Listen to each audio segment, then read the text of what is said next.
The statements came into light last week after Ghana Defense Force Major Andy Pompey testified that he would have headed an inquiry team to investigate the foundation of the allegations against the Joint Services rank in relation to the Lindo Creek killings.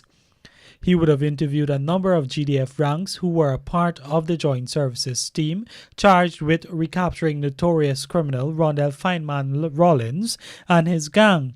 The transcripts from those interviews were subsequently handed over to the Ghana Police Force since they were conducting a criminal investigation at that time.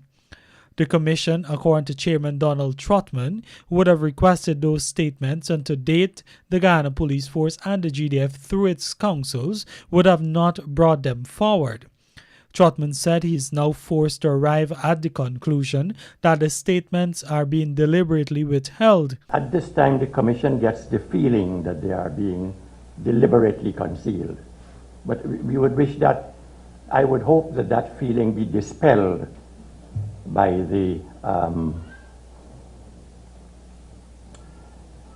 by honoring the request by both agencies, the police and the GDF, to make those transcripts available to the Commission so that a proper examination of them would clarify certain misconceptions and dispel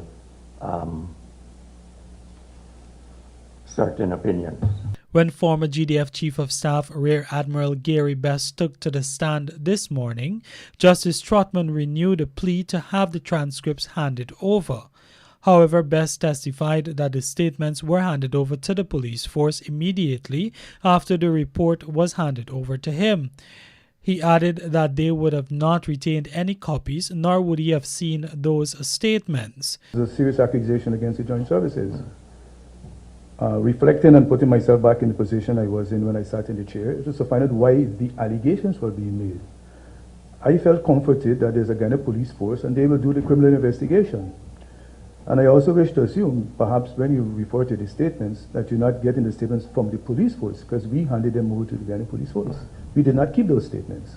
Meanwhile, GDF counsel Roysdale Ford said they would have written to Crime Chief Paul Williams since last week requesting the statements, but have not received a response to date. Ford suggested that the Commission call someone from the GDF to answer the question of location of the transcripts.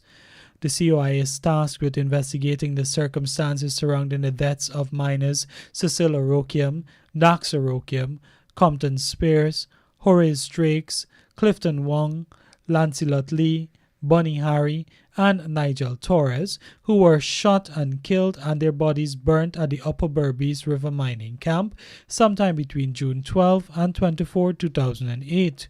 For the Evening News, Lekran Bagirat.